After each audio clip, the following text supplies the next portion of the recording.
आज जो आंदोलन देश में चल रहा है, इसमें जो बातचीत हुई है, कल जो बातचीत हुई है जिसपे सारे देश की आंखें थी कि शायद कोई हल निकलेगा, उसमें उन्होंने 5 फसलों पे आश्वासन दिया है कि हम इनको एजेंसियों से जो है वो खरीद करवाने की बात कर सकते हैं। हमारा उसमें कहना ये है कि 2 मुख्य फसलें पे चर्चा नहीं हुई। क्या चर्चा नहीं हुई है तो माननी नहीं है, चर्चा हुई हो तो माननी नहीं है। उनमें एक फसल जो बहुत अहम है वो है ऑयल सीड। ऑयल सीड पे कोई चर्चा नहीं हुई है और ऑयल सीड बहुत भारी मात्रा में पैदा होता है, हरियाणा में भी, पंजाब में भी, बाकी पूरे देश में भी होता है। और ऑयल सीड की वजह से खाने वाले जो तेल हैं वो बाहर से बहुत बड़ी मात्रा में निर्यात होते हैं। मानिए करीब 1 लाख करोड़ का तो हर साल हो ही जाता है, जो अपने देश का पैसा दूसरे देश में जा रहा है। और दूसरा उसका नुकसान ये हुआ कि जो गेहूं का एरिया था वो बदल के सरसों के नीचे चला, वो जो सरसों का एरिया था वो बदल के गेहूं के नीचे चला गया। गेहूं का उत्पादन फालतू है और सरसों का उत्पादन कम हो गया है। और एक टाइम वो था जब जब अच्छा रेट हमें मिलता था तो हम अपने देश की खपत का 97% खाद्य तेल खुद पैदा करते थे, जो आज करीब 50% पे आ गया है और बाहर से फिर हमें मंगाना पड़ रहा है। और ये जो है ये इसमें लिया जाना चाहिए, इसके बिना कोई फैसले का कोई मतलब नहीं रहता। ये भी उसमें शामिल होना चाहिए। सूरजमुखी, सरसों, तोड़िया, जितने भी ऑयल सीड है। और दूसरा, बाजरे पे कोई जिक्र नहीं हुआ। बाजरा बहुत भारी मात्रा में यहाँ पे होता है, बाजरे का कोई जिक्र नहीं किया। और अभी तक ये भी क्लियर नहीं किया कि ये जो है ये कितने एरिया का लेंगे। कभी ये ना हो कि उनके मन में कुछ ऐसा हो कि भाई ठीक है पंजाब की बात कर ले, हम हरियाणा की ना करें। अगर कोई ऐसी बात हुई तो फिर हमारी मजबूरी होगी कि फिर हरियाणा में वो कुछ होगा जिसकी उम्मीद नहीं कर सकते। फिर आप ये ना समझे कि बैरिकेड लगा के रोक लेंगे, किसी तरह से रोक लेंगे, फिर तो इनके पास हमें गोलियां मारने का चारा ही बाकी बचेगा। फिर हमें इस तरीके से लड़ना पड़ेगा, इस तरीके से आंदोलन करना पड़ेगा कि फिर जो है इनके बैरिकेड कोई काम करने वाले नहीं है। तो ये ज्यादा मैटर है कि जो भी 21 तारीख तक का टाइम है, जो भी सरकार ने कहना है वो ये सोच लें, ये समझ लें कि ये दोनों चीजें भी बहुत अहम हैं। और ये भी जैसे इन्होंने दालें बोल दिया है, जैसे इन्होंने मक्का बोल दिया है और जैसे इन्होंने जो है कपास बोल दिया है, तो ये चीज भी उसमें दोनों फसलें ये शामिल करनी चाहिए। और अगर शामिल नहीं करते हैं तो फिर हमें दोबारा इसके बारे में सोचना पड़ेगा, क्योंकि ये हमारी अहम फसलें हैं जो हमारी नहीं बिकती हैं। आज आप देखिए, आज बाजार में सरसों आ रही है और आज सरसों का रेट है 4000 रुपये, 4200 रुपये। MSP से 2000 रुपये कम बिक रही है। 10 क्विंटल अगर एकड़ से निकली तो 20,000 का नुकसान हमें हो गया। तो ये बहुत अहम मुद्दा है और जिसपे जो सरकार नहीं जा रही है। और इसके आगे जो है जो हमने कल फैसला लिया है, अगर सरकार 21 तारीख तक नहीं मानती है तो फिर हरियाणा भी जो है वो इस आंदोलन में पूरी तरह से भाग लेगा, पूरी तरह से इसमें हम शामिल होंगे। तो जो संगठन जो है वहाँ बैठे हुए हैं, शांति बनाए हुए किसान नेट बंद किया हुआ प्रशासन ने, क्या कहेंगे? हाँ, दूसरा ये है कि जैसे नेट बंद किया हुआ, आजकल नेट पे कारोबार है और कारोबार यहाँ तक का है कि अब हमने जेब में पैसे रखने बंद कर दिए। हम लोगों ने, जो पढ़े लिखे लोग हैं, वो पेमेंट भी नेट से उससे करते हैं। और यहाँ तक हो रहा है कि जो बाहर के ट्रक हैं दूसरे स्टेटों के आए हुए, और बहुत से कई 100 ट्रक एक जगह पे खड़ा, उन बेचारे में पैसे मुक गए हैं, खत्म हो गया, नेट चल नहीं रहा, वो मंगा भी नहीं सकते, वो पेमेंट भी नहीं किसी तरह से कर सकते। पूरा कारोबार नेट पे है, पढ़ाई नेट पे है। और मतलब नेट जो है वो तुरंत चालू कर देना चाहिए।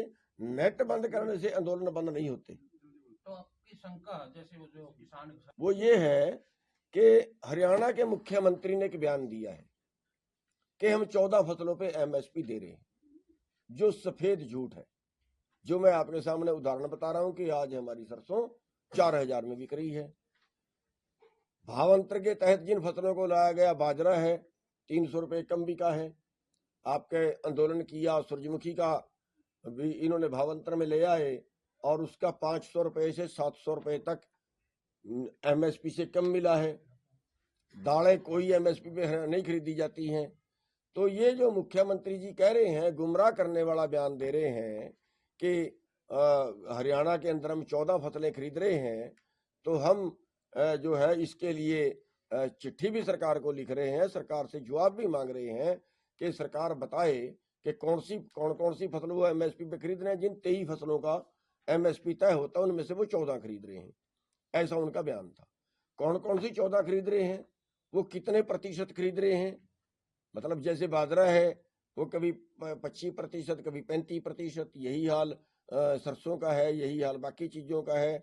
उस पे कट लगा देते हैं, इस पे पोर्टल लागू कर दिया, इस पे अब आपका पोर्टल डबल चढ़ गया, अब आपका पोर्टल गलत हो गया, वो इस तरह से वो कर रहे हैं।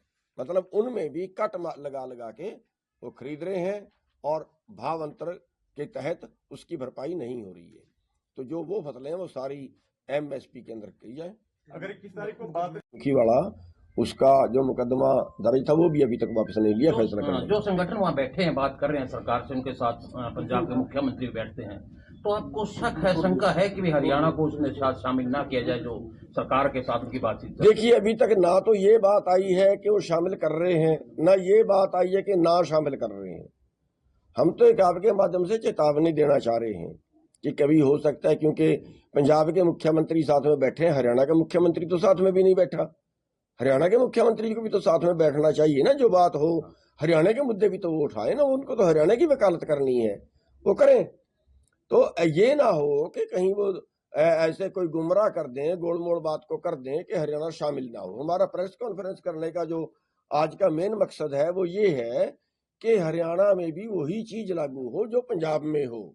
कभी कहीं किसी और तरह का ये समझ लें कि हरियाणा में अभी किसान नहीं उठे हैं। अभी हमने दिखा दिया है, जो हमने ट्रैक्टरों का प्रदर्शन किया है, जो हमने टोल बंद किए, हम इस आंदोलन में हमने दिखा दिया है कि हम भागीदारी हैं, वही मांगे हमारी भी हैं। जो फसलों का अगर देखिए, ये तो उनको पता होगा कि लेंगे कि नहीं लेंगे, लेकिन हमारा कहने का मतलब ये है कि एक तो ये जो 2 फसलें नहीं ली गई हैं, ये बहुत ही अहम फसलें हैं डाइवर्सिफिकेशन के लिए भी, जिसकी वो बात करते हैं। डाइवर्सिफिकेशन के लिए भी ये बहुत जरूरी है, क्योंकि सरसों के नीचे का एरिया बदल के गेहूं के नीचे चला गया है। गेहूं में 6 पानी लगते हैं, 5 पानी लगते हैं, सरसों में 2 पानी लगते हैं। 2 भी ना लगाओ तो भी चल जाता है। सरसों में तो ज्यादा पानी फुहारे से ही देते हैं, वो तो उसमें बहुत कम पानी की लगता है। डाइवर्सिफिकेशन होगा और उसमें सरकार को आसान भी होगा। और दूसरा ये चीज है कि अगर ये आयात करना बंद कर दें, खाद्य तेलों का आयात बंद कर दें। आप देखो 2 साल पहले सरसों का 6500 से 7000 के बीच बिकी है, एमएसपी से 1000 रुपए ज्यादा, और आज एमएसपी से 2000 रुपए कम, इसलिए कि अब उन्होंने बाहर से मंगा लिया खाने वाला तेल। उतना ही बाहर से आयात करना चाहिए जिसकी जरूरत हो, जो देश में कम हो। देश के उत्पाद को सस्ता करने के लिए बाहर से नहीं मंगाना चाहिए। देश में कमी अगर हो, अगर देश में वो चीज पैदा ना होती हो, तब बाहर से मंगाना चाहिए। ये नीति सरकार को बदलने की जरूरत है। आपका 21 को क्या स्टैंड? देखिए, अगर 21 तक बात नहीं बनती है तो हमने जो कल कमेटी जो हमने बनाई, जो हमने कल मीटिंग की थी और उसमें बहुत से संगठन शामिल हुए हैं, उन सब से हम राय करके उनके अगले की घोषणा उसके हम करेंगे। प्रधान जी, जो देखिए, उसके लिए भी राय करेंगे, लेकिन फिलहाल तो हम उस सरकार की नॉलेज में जानना चाहते हैं कि सरसों तो बहुत बड़ी फसल है ना, सरसों ही शामिल नहीं गई। दालें कितनी होती हैं यहाँ पे?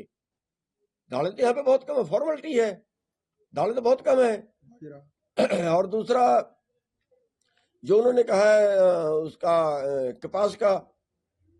कपास का क्षेत्र भी चलो है, ठीक है, लेकिन पंजाब में तो बहुत कम है। लेकिन दालें तो यहाँ है ही नहीं, उत्पादन बहुत कम है दालों का। तो जो मुख्य फसल है वो जो है वो सरसों तोड़िया या सूरजमुखी जो ऑयल सीड है, ये बड़ी मुख्य फसल है जिसको छोड़ दिया गया उसमें। धान और गेहूं जी, धान और गेहूं की बात करें तो वीट की नहीं, धान और गेहूं तो वो ये कह रहे हैं कि हम खरीद रहे हैं, धान और गेहूं हम खरीद रहे हैं। उनका ये कहना है कि इनके लिए एमएसपी वे सारी फसल खरीद देंगे, ये तो पहले से ही खरीद रहे हैं, ये उनका कहना है। जो नहीं बिक रही है एमएसपी पे वो दालें हैं, वो ऑयल सीड है, वो कपास है, बाजरा है, ये फसलें नहीं बिक रही है, जिनकी वजह से भारत के किसानों को हर साल करीब करीब 4 लाख करोड़ का नुकसान होता है। जो सरकार एमएसपी पे नहीं खरीद रही है, केवल उसकी वजह से 4 लाख करोड़ का पर साल नुकसान होता है। एक रिपोर्ट आई थी पहले 2000 से लेके 2015 के बीच 45 लाख करोड़ रुपया किसानों को एमएसपी से कम मिला।